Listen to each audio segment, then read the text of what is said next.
After making 3 10 Divine mapping builds, I decided I wanted to spend some money, kill some bosses, and this is the result.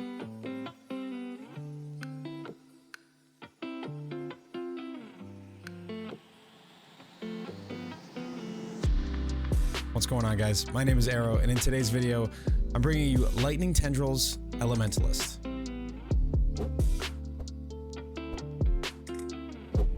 Lightning Tendrils is a skill gem that has a very unique interaction built into it, where every third pulse or cast of the skill will always critically strike. Now, always modifiers trump more and less modifiers, as well as increased and reduced. So things like Marlene's Fallacy, which gives less critical strike chance, does not apply to the stronger pulse. Moreover, Phantasmal Lightning Tendrils gives that stronger pulse even more damage. So in this build, we focus on the stronger pulse and scaling that damage to the moon. Build uses 2 Call the Brotherhoods to convert almost fully to cold damage, and then a Heat Shiver to give us a ton of cold as extra fire damage. This results in a very simple Trinity setup because everything in the game is insta-frozen by this build, including Uber bosses. In order to amplify our damage a ton, we use the Annihilating Light Staff, which gives triple damage for elemental skills. And then of course, because we use that, we need to solve our resistances somehow. And for that, we use a Mage Blood. Mage Blood is an incredibly powerful belt, but it is also incredibly expensive. So if you're looking for an alternative, I'll get into that in the video. It will cost the build damage, but this build absolutely functions without it. It just needs to be built differently.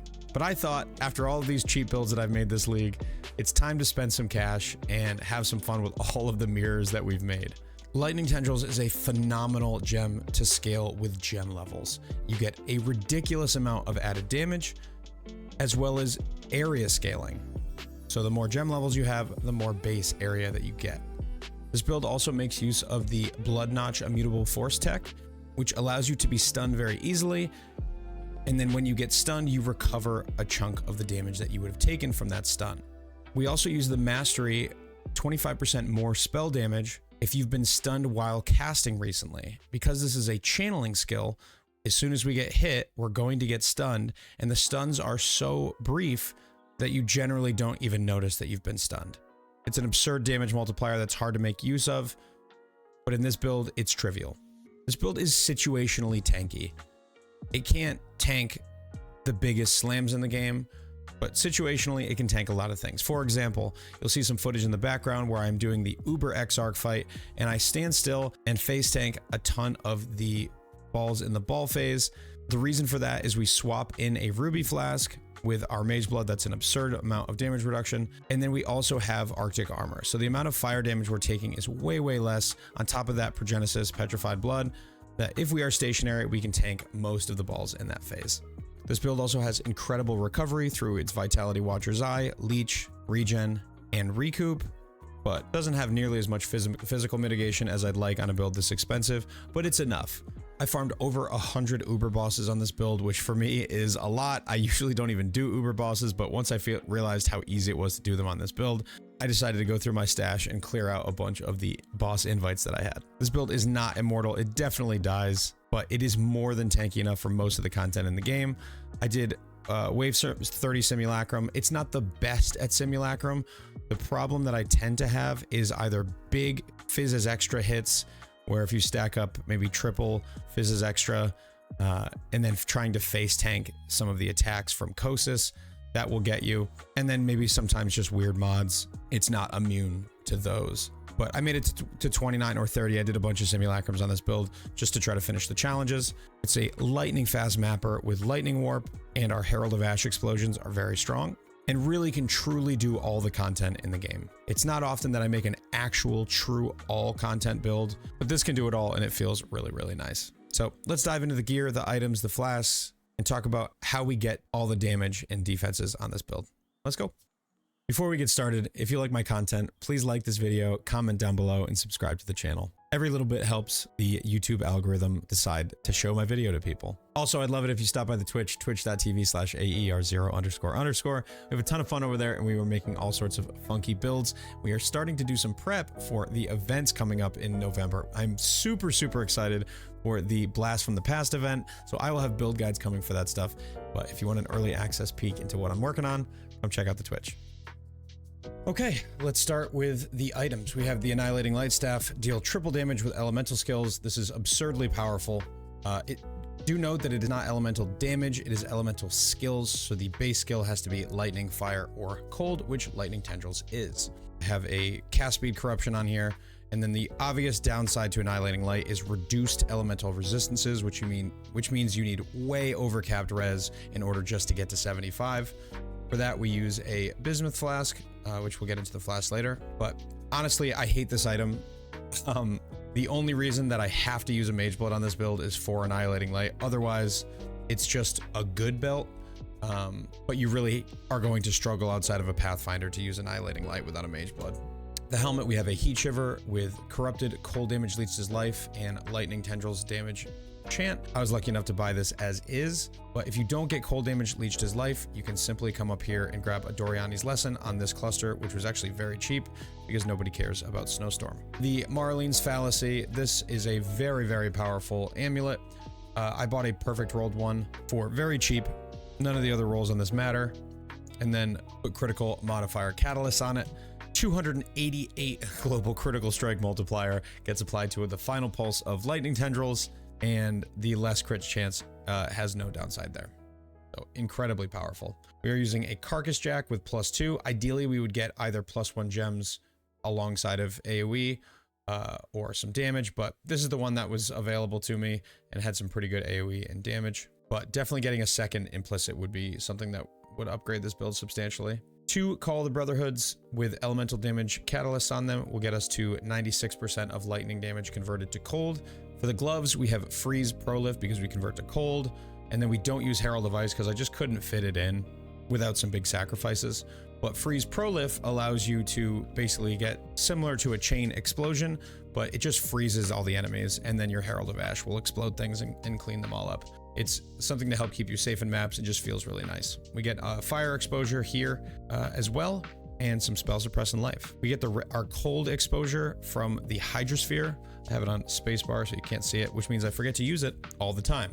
The damage on this build is so good that I was farming Ubers without the Hydrosphere, losing a ton of damage from Elementalist's Mastermind of Discord, which applies an extra 25%. So that's 35 cold pen that I was missing. Half of my damage is cold, and I honestly could barely even tell. For the boots, we get shock immunity because we use the Storm Shroud Jewel, and then I hit this on a Avoid Being Shocked Essence. I hit a pretty low roll of Spell Suppress, but Spell Suppress, Hybrid Life, and 30 move speed, so I just said, all right, we're done. I crafted Life, and we're moving on. But this is definitely something I could upgrade. Lastly, the Mage Blood Heavy Belt. I mostly just use this for the stats. No, I'm kidding. I don't get any benefits from the stats because we use a Supreme Ostentation Jewel.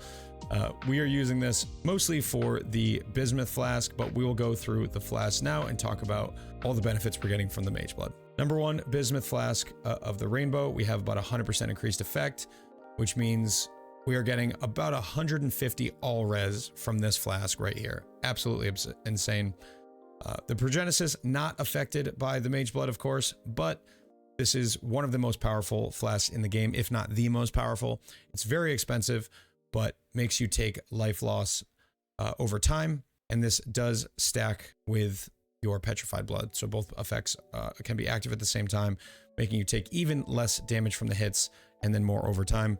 We have Recoup, we have Regen, and we have Overleech from Petrified Blood, so you never even feel that life loss. We have a Quicksilver with cast speed. Cast speed makes this build feel really, really nice. If you have too slow of cast speed, your stronger pulses don't hit as often, so it feels a little bit clunkier. But if you get enough cast speed, you don't even notice that your normal pulses don't do nearly as much damage. So cast speed is king, which is why we are also using an Onslaught Flask here. A couple weeks ago, they did change the Onslaught Flask to be modifiable by a Mage Blood, so we're getting 100% Onslaught effect on top. And then armor from the Suffix here and a Granite Flask. It's not a ton. It's enough to make a decent Molten Shell. So 2200 is a pretty nice shell to have on top, and then some physical mitigation from hits. Lastly, we have reduced mana cost of skills here. This gets all of our skills super low, so we don't need to reserve. So we don't need much unreserved mana. 2 mana cost for our Lightning Tendrils, 2 mana cost for our Lightning Tendrils, 26 mana for our Hatred, and 18 for our LA Weakness. As you can see, We can cast almost infinitely. Obviously, you only need to cast LA Weakness once, but you can cast really quickly, and the mana regen that we have is more than enough. For the gems, we have a 6-link set up here in the weapon with Enlighten. So haste and Vol haste. We don't actually use the haste, just the Vol haste version, so it doesn't need to be linked to Enlighten. Herald of Ash, Petrified Blood, Determination, and Wrath. You could go even more giga damage by dropping this Determination and using the haste instead, but I did want some physical mitigation because I was planning on doing lots of different types of content. In the helmet, we have Arctic Armor. This is super important because, this is one of the Forbidden Flesh and Flames that I farmed last week. Oh my god. Oh my god. Guys, we're rich. Guys, log in. So. Okay. Anyway, we use Arctic Armor because when we are standing still, when we are channeling, we are standing still. And this makes us take less damage from physical and fire damage hits. Incredibly strong. Also, with Vol Arctic Armor, you can tank any single hit in the game. I didn't do a ton of testing with this, but you can tank Shaper Slams possibly without this, but with this, you can tank just about anything in the game. It's a ridiculous modifier. The problem is it's just not up a lot on bosses when you would actually use it, so the Vol version's probably a waste. We have Anomalous Arrogance and Vitality, so these are affecting our life pool. And then we just self-cast LE Weakness, which I should probably corrupt to get a level 21. In our body armor, we have our Phantasmal Lightning Tendrils. I have a 21. I made this myself. There are none on the market, so if you want this, you're probably going to have to make it yourself. We get this to level 27. If you do not go the Mageblood Annihilating Light setup, you can get more levels from your shield and wand, which is definitely what I would recommend doing because Lightning Tendrils scales incredibly well with levels. So you can see the effects of Phantasmal deal 30% less damage, but then stronger pulses deal 150% more damage. It's a lot. After the less modifier is applied, I don't know what the actual math is, but it's a significant boost over regular Lightning Tendrils to use this. We use an Empower. We have Trinity support, Divergent Inspiration to get that mana cost way low. Awaken Control Destruction, we can use this, less critical strike chance. It doesn't matter because we always crit with the third pulse. And then lastly, Infused Channeling. This is actually quite strong. You get more damage for things that match this tag. So AoE Lightning Channeling, obviously it's linked, so you're going to get the extra damage from that. You're going to take less damage from hits of types matching the gem tags, so you're taking less lightning damage, less AoE damage, less spell damage, and less channeling damage. Infused Channeling is very underrated, and because we're channeling all the time, it's always up. In the boots, we have Phantasmal Lightning Warp. This is my favorite move skill in the entire game, but you do need to invest into it. If you are not running at least a 3-link, it's not going to feel very good. This build has stupid cast speed, so we fly. We use faster casting and less duration. With all the cast speed we have, this might be better served as a Swift Affliction. I'm not sure. I actually didn't test it, but it feels so good as is that it doesn't really matter. We have a Molten Shell here, which is on our left click. For a build like this, it was just nice to not have to automate it. I'm running pretty low on gem slots. There's actually a lot of other things that I'd like to fit in, but I ran out of space. We have a Hydrosphere, as we talked about, for our cold exposure. And then we have Hatred and a Divergent Divine Blessing support along with another Divergent Inspiration. This allows us to cast a Hatred for 26 mana. Because our Mageblood gives us minus mana cost already, we can cast an aura. Ooh, Arm Stacker Pile. Thank you for reaching 10,000 depth. Congrats. That's insane. What does it look like down there? Do you need me to bring you snacks? Anyway, so Hatred on the Divine Blessing, 26 mana. Pretty much only need to use this on bosses, and even then you don't really need to. But it's there for 26 mana. Okay, we'll talk about the Elementalist Ascendancy. Why Elementalist?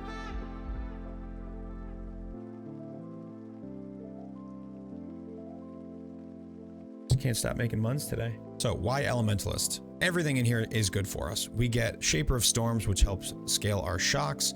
Now, we're not getting 25% more effective ailments because it's always going to be cold and fire that are the highest, but it makes it so all your damage can shock, so we get massive shocks on the enemy. Bastion of Elements is just a really strong defensive buff. I don't know what our actual pool is here, 2775. So that's a nice elemental shield for us. Physical damage is always going to be the weakness of this build, unfortunately, but this makes us even stronger against Ellie. Mastermind of Discord.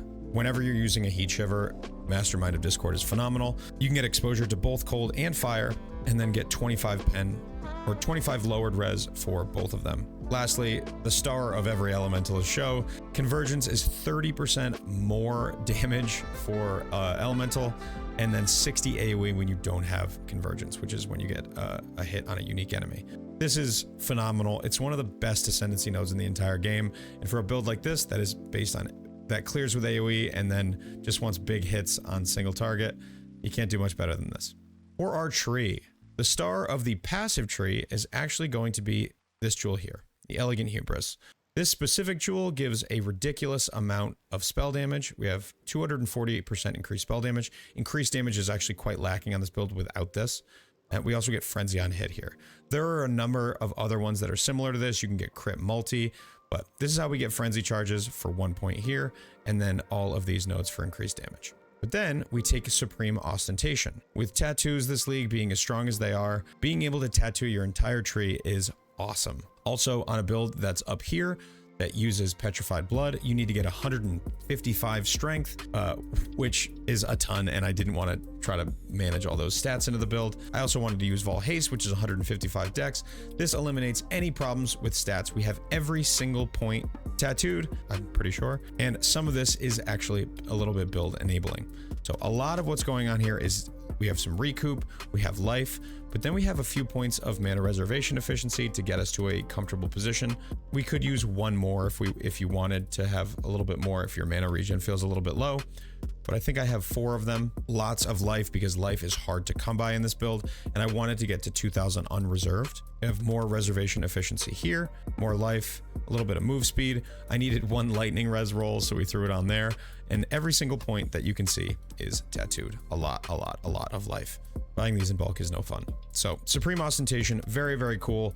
I wanted to use this at least once this league, and so I fit it in here, and it really is perfect. So as far as the rest of the jewels go, we have Immutable Force. I bought a near perfect one. Again, I wanted to spend money on this build, so I went out of my way to spend where I probably didn't need to. You don't need a perfect Immutable Force for this to feel phenomenal. I think anything over like 850 feels pretty good. I have not done extensive testing on this, but other people have, and I'm pretty sure 850, 900 is going to be plenty, and those are not too expensive. And of course, Blood Notch, I bought a perfect one. The difference between 58 and 60%, not that big, but I wanted to spend some cash. Over here, we have a Storm Shroud with reduced effective curses. We have a couple of sources of curse reduction in the build. Up here, I have a Corrupted Blood and another curse reduction. Oh, log on in the morning and folks want your items.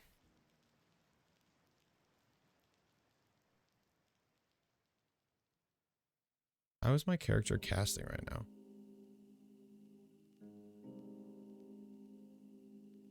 What's happening?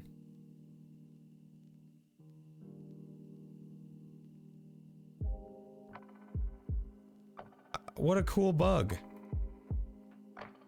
If you cast and then start a trade, it'll still cast forever. GGG. Please fix. Is this abusable? What if I had somebody come into a simulacrum with me? No, that doesn't make any sense. How are we going to abuse this? I feel like I've discovered something insane and I don't know what to do with it. Anyway, as I was saying, we have a Crimson Jewel here with reduced curse effect, Corrupted Blood, got some life and multi on there. I didn't want to spend too much on this jewel because they quickly go to like 100 divines for double multi life and Corrupted Blood. So we also have a Watcher's Eye here. This was actually not that expensive. We have life recovery rate, life gained per enemy hit, and lightning damage while affected by wrath. This is not best in slot, but it's very close. On the medium clusters, we have rapid infusion and vital focus.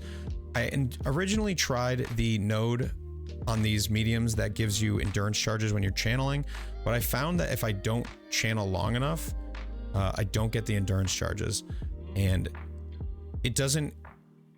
You have to channel for 1 second. It doesn't include like I channel for half a second, then another half a second. It has to be continuous, which means they're never up while you're mapping. And then you have to make sure that they're up on bosses by paying attention to that. And I just didn't really like doing it. So I dropped it. We have regen while channeling and damage. And then over here, increased effect of infusion, which is actually quite nice. So infusion gives you 10% more damage and it also gives you 8% less damage taken. So we have 2 of these. That is 100% increased effective infusion. So now we are doing 20% more damage and 16% less damage taken from these skill gem tags of spell, AoE, lightning, and channeling. That's very, very strong. There's a meme here that I've considered building around, which is getting 4, maybe 6 of these, getting a channeling skill that has a ton of tags, and then just trying to abuse the effect of infusion to take a ton less damage. It's kind of a meme, but it seems like it might be fun to build around. Anyway, for the large cluster, we're using Snowstorm. Lightning is extra cold. This is just a huge damage multiplier. And then Sadist, we are always shocking because we're Elementalist.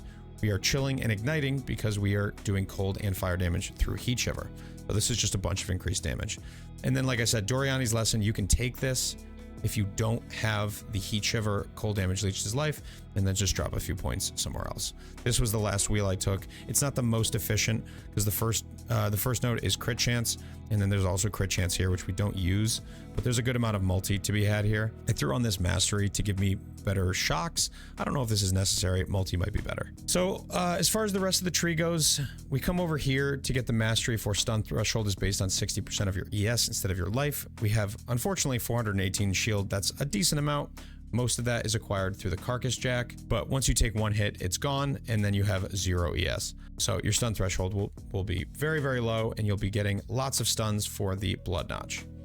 We grab Spell Suppress on some gear, and then this 4 points right here. And because we're pathing over here anyway, these are very, very efficient. You get 14 here and 8 here, and I think we have 70 average Spell Suppress. That is an incredibly high chance for a very small investment.